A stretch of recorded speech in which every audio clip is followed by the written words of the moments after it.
Hurmatli do'stlar, hammaga assalomu alaykum. Ertaga juma ehsoni bizni 30 ta oila kutibdi. Stolda turgan produktlarning soni 40 xil.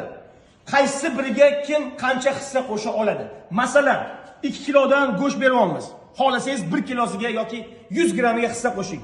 Ikkitadan tovuq beryapmiz. Xohlasangiz bitta tovugiga hissa qo'shing. Xohlasangiz unga, xohlasangiz sosiska, xohlasangiz 3 xil, 4 xil kolbasadan bironta xiliga hissa qo'shing. Xohlasangiz makaron 50 ming olinadi.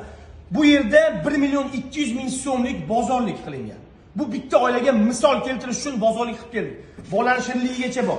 Bizda hali 29 ta bozorlik olinmagan. Demak, 29 ta qand olishimiz kerak. 29 ta mosh olishimiz kerak. 29 ta 3 kilodan guruch olishimiz kerak. 29 ta 2 kilodan go'sht olishimiz kerak.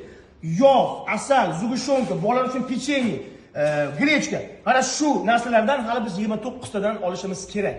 Majburiy emas, kim har juma ehson produktlarga hissa qo'shayotgan aka-ukalar bu videoni oxirigacha ko'ringlar. Kartalarni pastga qo'shib qo'yaman.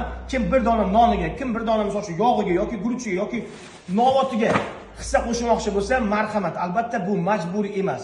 Bitta oilaga eslatib o'taman. 1.200.000 so'mlik bozorlik. 30 ta oila 36 million so'm bo'ladi. Biz bitta oilani bozorligini qilib, misol keltirish uchun ko'rsatyapmiz.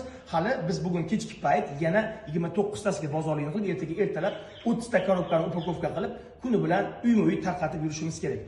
Hammamizdan yaratgan rozi bo'lsin, hurmatli do'stlar. Bu videoni maksimum tarqatishga yordam bering. Ko'proq komment yozing, like bosing. Ozgina bo'lsa ham, bir dona noniga bo'lsa ham hissa qo'shing. Hammaga rahmat.